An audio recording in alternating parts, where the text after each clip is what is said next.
Bonjour tout le monde, ici Jean-Claude Audette de Québec. Ce matin, je voudrais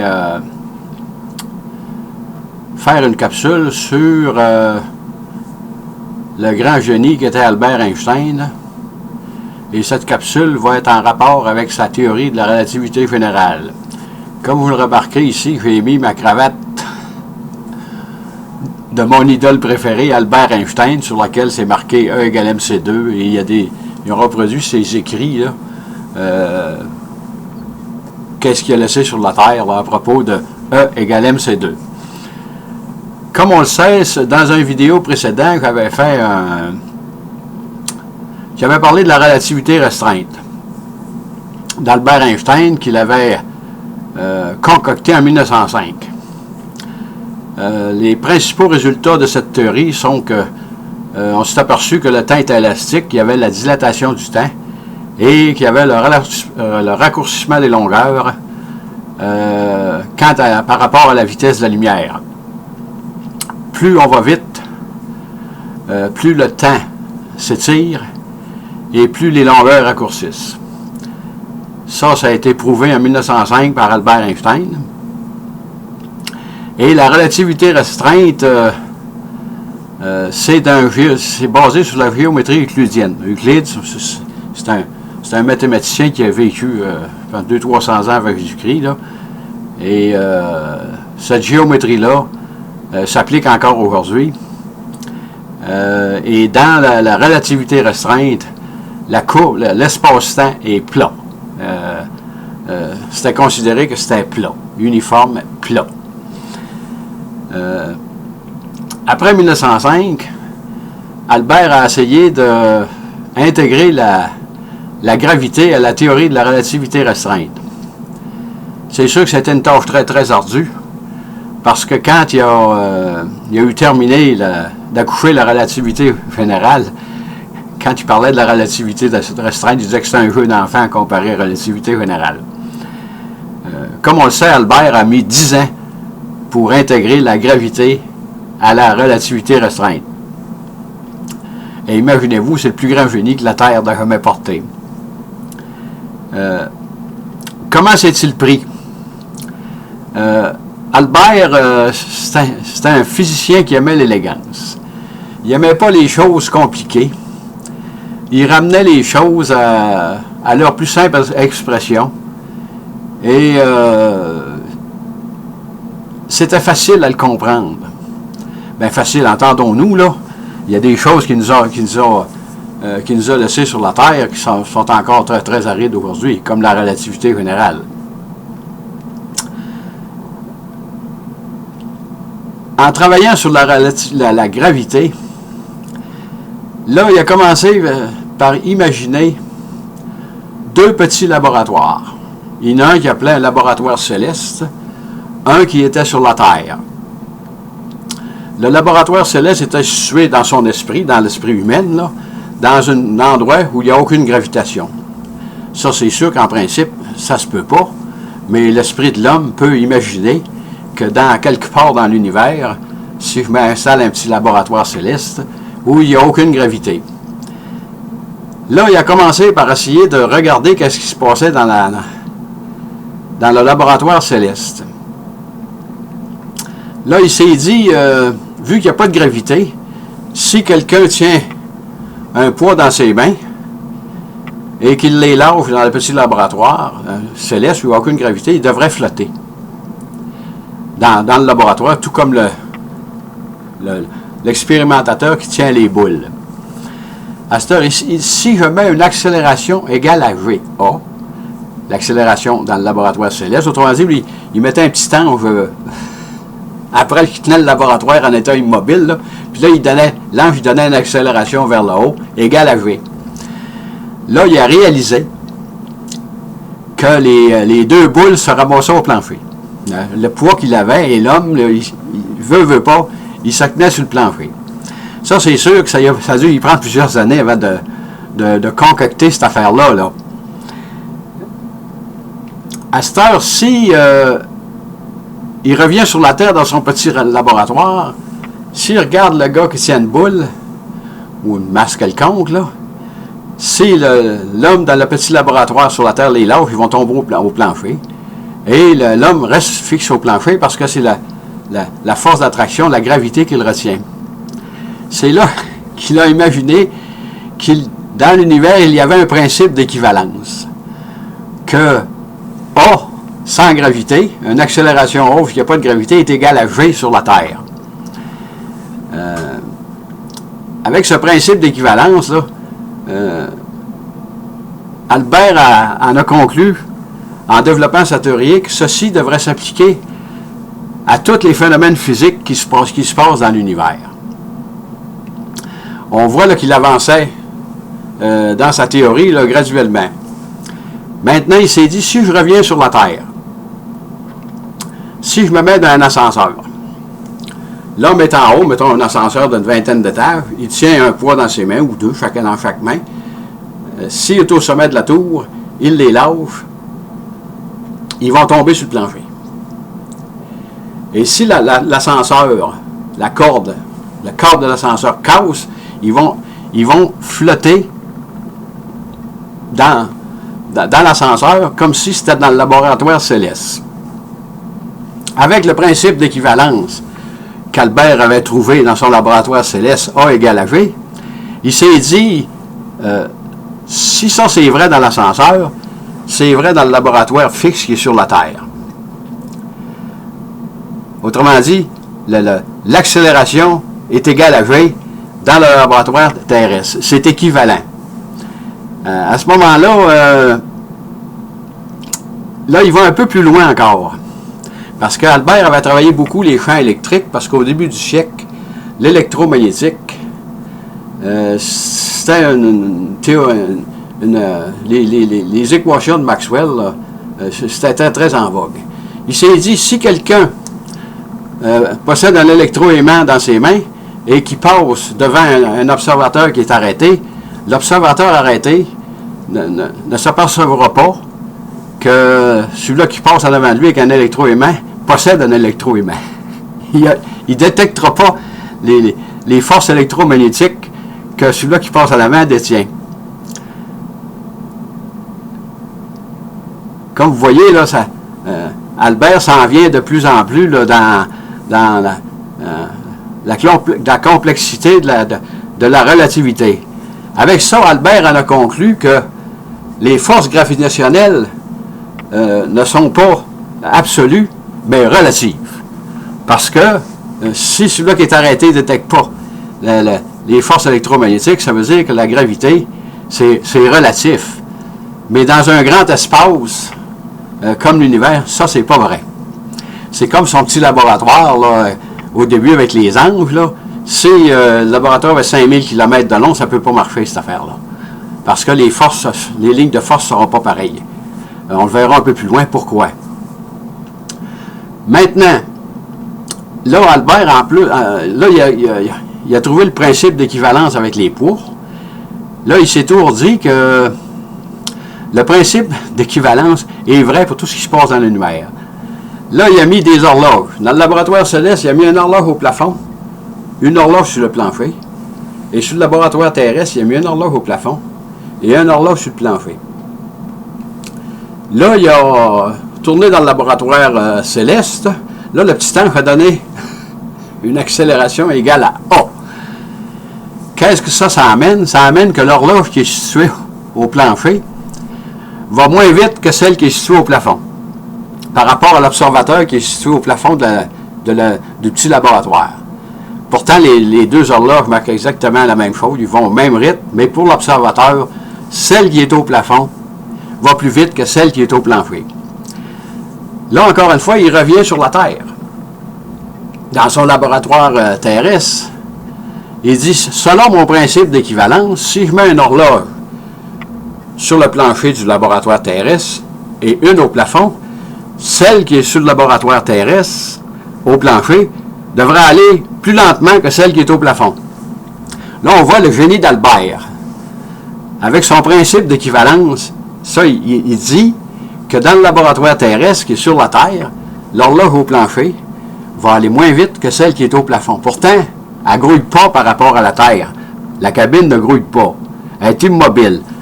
pourquoi est-ce que les horloges sont différentes? Ça peut être à cause seulement une chose, c'est pas l'accélération A qui était dans le laboratoire céleste, donc c'est la gravité. C'est la gravitation qui fait que les horloges décalent dépendant où ils sont situés.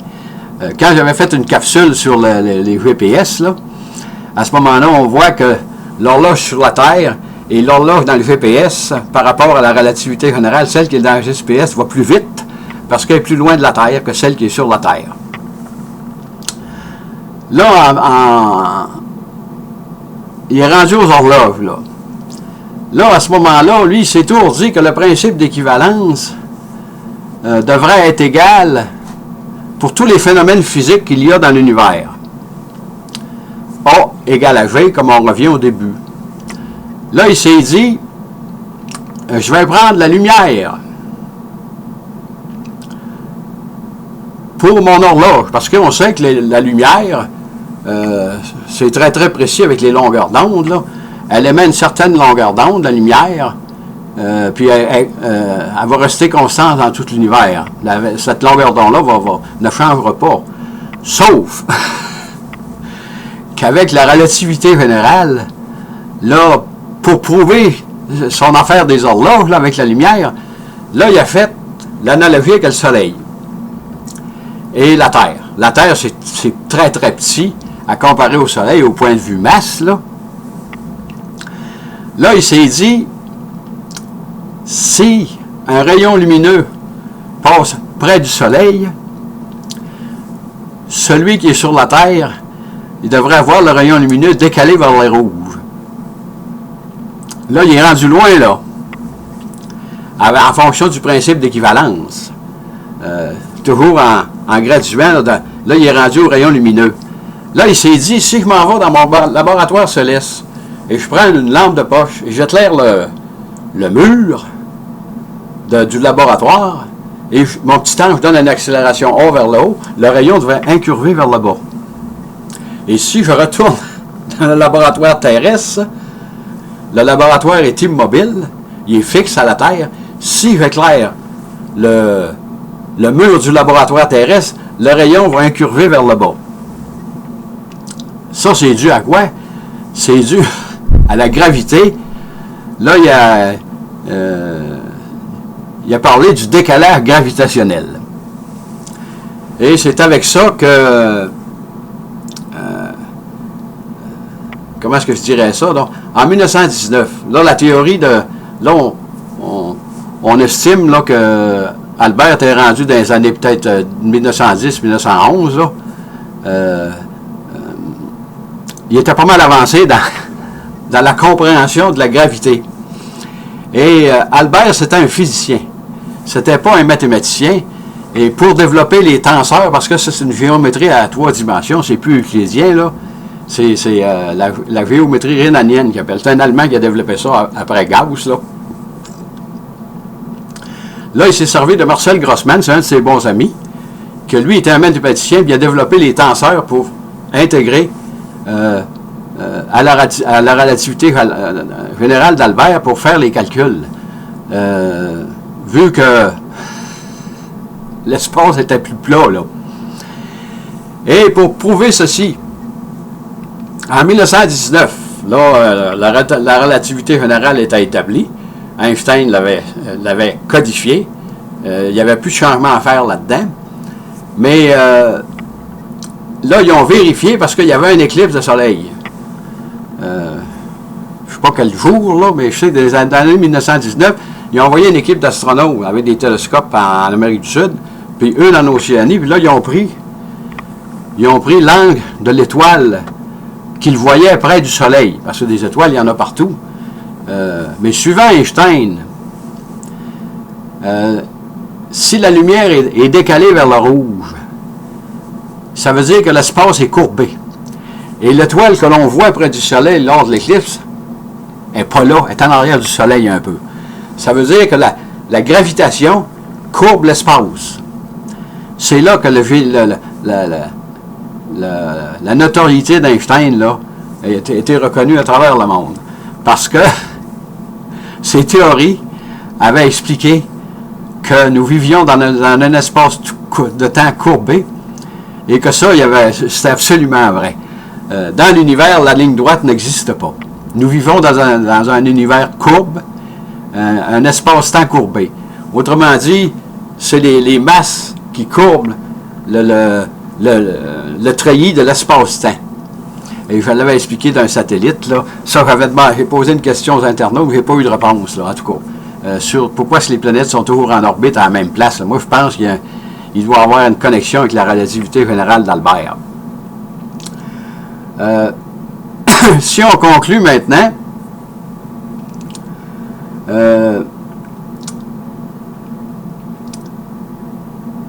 on sait qu'on vit dans un espace-temps courbé. Ça, c'est accepté depuis 1919. Ça avait été accepté avant, mais quelques initiés seulement. Et avec la théorie générale d'Albert, on peut expliquer les trous noirs. Là, on s'est aperçu dans l'univers qu'il y avait, où la gravité, la courbe de l'espace-temps était plus forte que normalement si on calcule les masses des galaxies dans ce coin-là. Là, on s'aperçoit que quelque chose ne marche pas. Fait que là, on a parlé de trou noir. Qu'est-ce que c'est qu'un trou noir? Un trou noir, c'est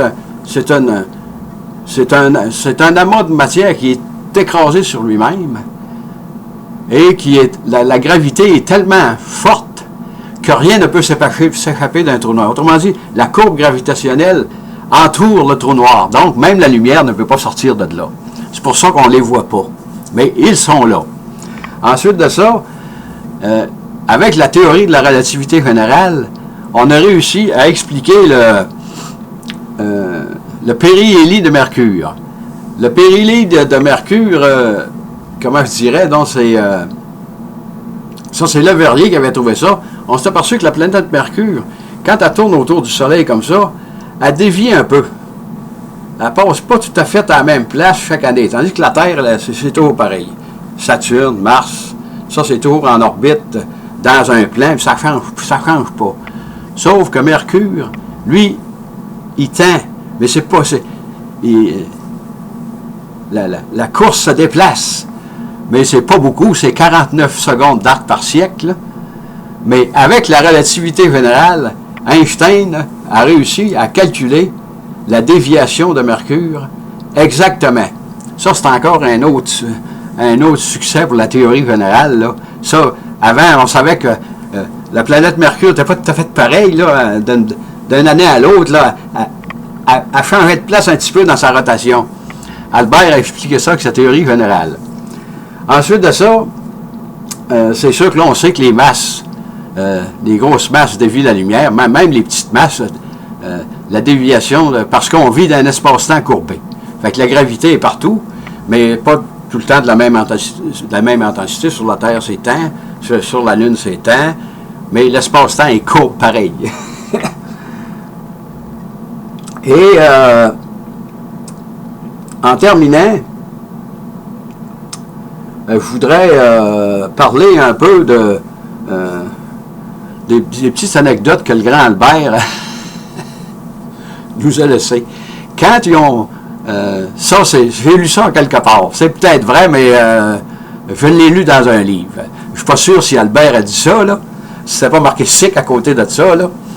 Mais quand ils ont fait l'expérience pour vérifier la courbure de l'espace-temps, là, avec l'éclipse du Soleil, apparemment, Max Planck n'avait pas dormi de la nuit.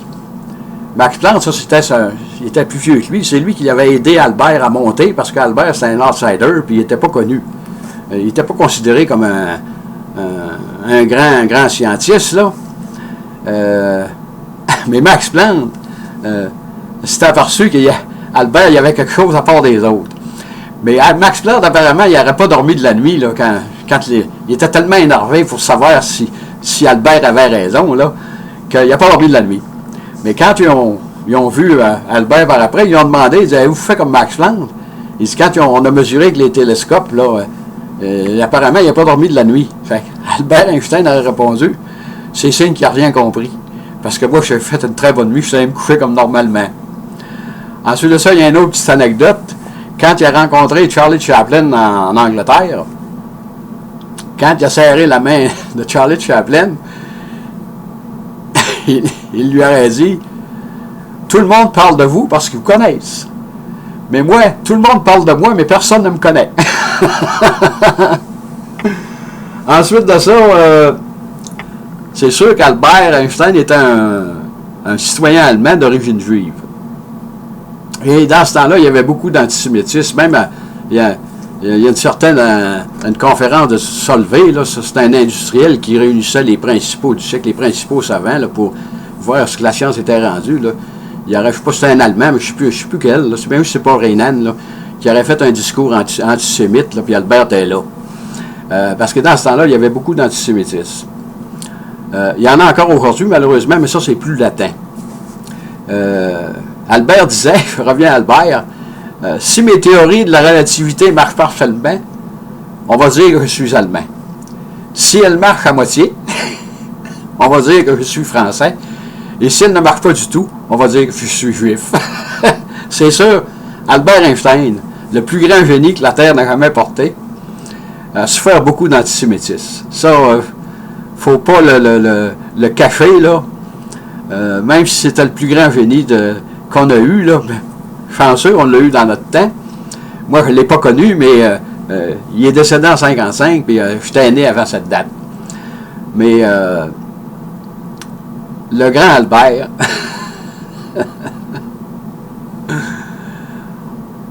je crois qu'on a mis la relativité générale, la relativité restreinte, on a mis ça de côté un peu, là, mais je suis sûr qu'Albert Einstein va venir à l'avant-plan parce qu'il nous a laissé des choses inexpliquées encore aujourd'hui.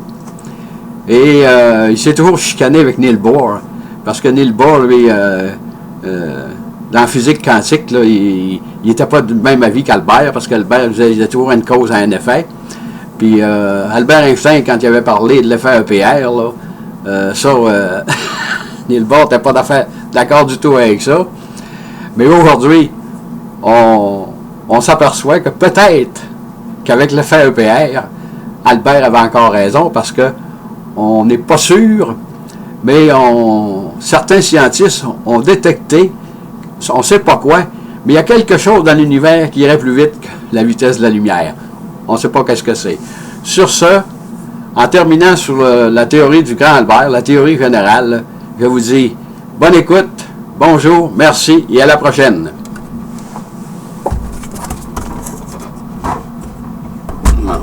Bon, comme ça.